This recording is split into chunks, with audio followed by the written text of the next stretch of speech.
Hey team. Hey girls. Hey everyone.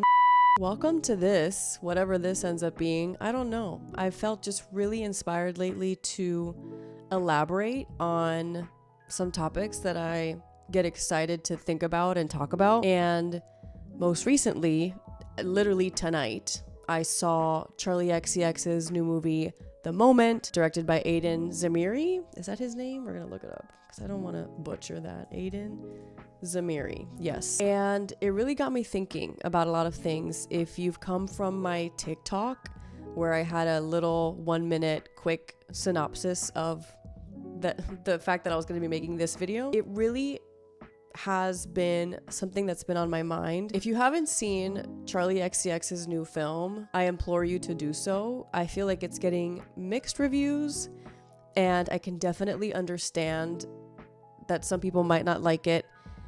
I will say right off the bat, it's a mockumentary, as you might have seen in the news and such. So it's not meant to be taken seriously, but there is truth interlaced within the film, obviously, because it is about her life and she's playing herself. But it is also like dry British humor, which is my bread and butter. I love, love, love, love that kind of humor. And if you don't like that kind of humor, you might be in for it. You might be in for some, because that's all it is.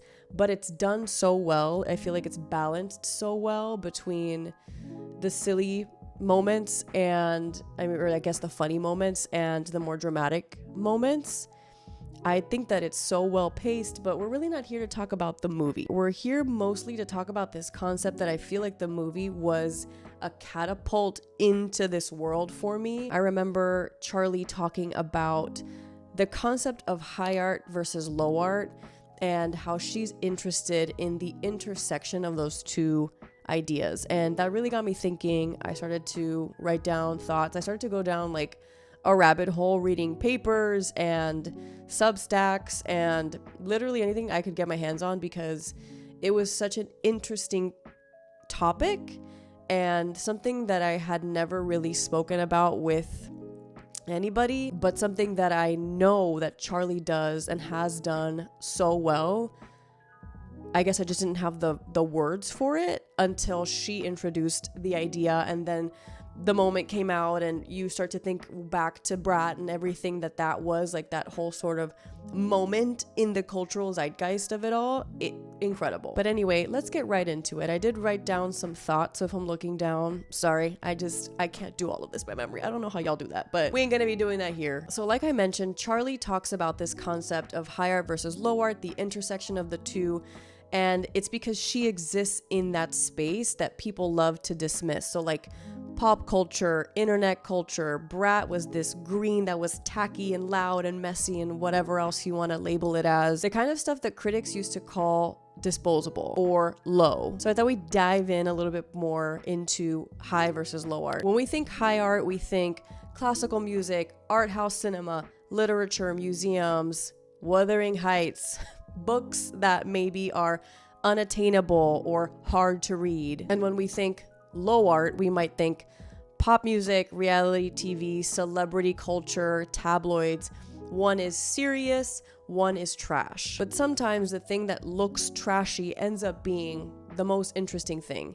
And that's where The Moment enters. So the film is basically a mockumentary about Charli during the Brat era. We all know her, we all loved her. It's the album, it's the tour, it's the pressure to keep Brat summer going forever. She is playing a caricature of herself. She's said that in many interviews. It's exaggerated, a little ridiculous, a little campy. But as the movie goes on, it starts to become more unhinged and something a little sad. I mentioned this in the TikTok that I made, but in an interview recently, she said something that really stuck with me. She said that when she was making Brat, as I assume many artists feel, that project belonged to her. It was hers. But the second it came out, the second it was released, it was no longer hers. It became everyone's. It was for the fans, the internet, memes, think pieces, brands. And the movie explores exactly what that's like. Trying to control something that's already escaped you and trying to wrangle an identity that doesn't belong to you anymore. Watching your art turn into public property. And that feeling, I can only imagine, is so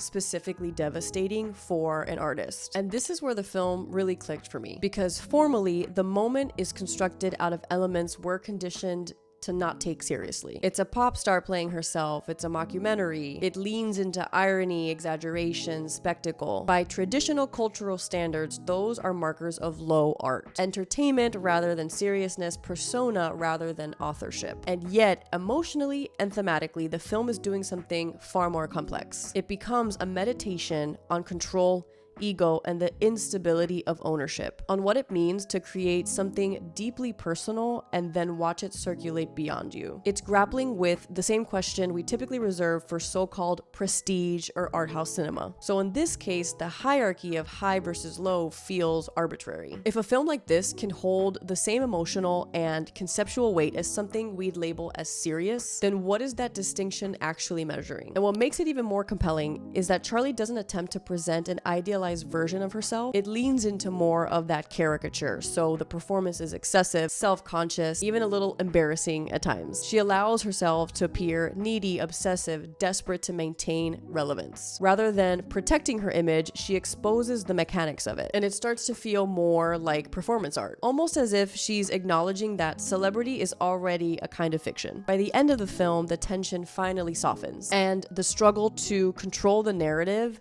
gives way to acceptance. And there's something quietly cathartic about watching her stop resisting the process. Like, the only sustainable response is surrender. And I do think we're still conditioned to associate seriousness with a certain aesthetic. Muted colors, minimalism, restraint, the visual language of prestige. But the moment suggests something different. It argues, intellectually or not, that emotional and intellectual depth aren't determined by form. They can exist inside neon green, inside pop music, inside camp and spectacle, inside things we've historically dismissed as disposable. So maybe the distinction between high and low art isn't actually about quality at all. Maybe it's just a cultural bias about what kinds of stories we're willing to take seriously. And if that's true, then films like this are important because they challenge that hierarchy by simply existing, by using the aesthetics of low culture to say something deeply human. I know that was a lot, that was a mouthful. Thanks for sticking along if you have this far. I really enjoyed this movie. I think I'm gonna go watch it again. And I loved Charli in it.